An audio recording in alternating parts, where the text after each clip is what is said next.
I want to start off by saying that, I'm not a Yeasu fan. I used to like Yeasu before they merged with Vertex Standard, and I guess they're no longer with Vertex Standard, and maybe some things are back up. The radio feels well built. Don't get me wrong. It's a bottom line entry level radio. Every manufacturer has them.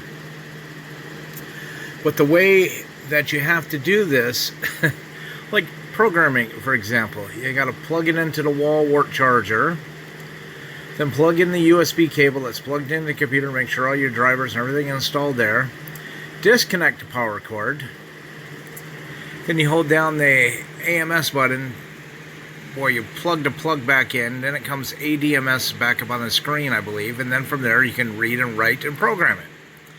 And in order to change different things, you have to push the function button and this and that. It's usually a multi-button function push. Why can't you just hit the menu button and rotate select something, or have a dedicated sub-command like a sub-function button and hit one button that's dedicated for that sub-command? I just find it so damn irritating that you have to do that convoluted button push for this and button push for that. To read to the radio, you got to push a button.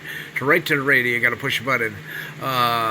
Change the power mode. It's simple as the function, and I think it was number 1 or something. But anyways, the other thing I didn't like was if you keep the backlit on, even very low, very dim, it sucked the battery dead. I do like the dual LED displays.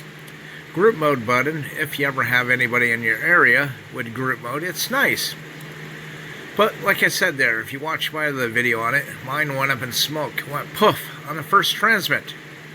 Smelled smoke coming out of it, which is not a good thing. And of course, HRO down in Delaware said, "We never seen this before, but yours is toast. It's definitely burnt.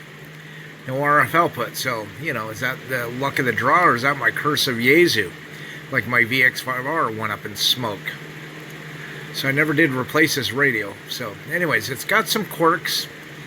It's either a love or hate relationship. A lot of people love it because it's a cheap entry-level way to get into C4FM and also have your analog. The menu system. I could show you things, but you can research it on your own. It's supposed to be 1,000 channels, but channels 900 and 999 will not scan. Well, what if I want those on my list as well? Why do you have a bank of 100 channels that are skipped?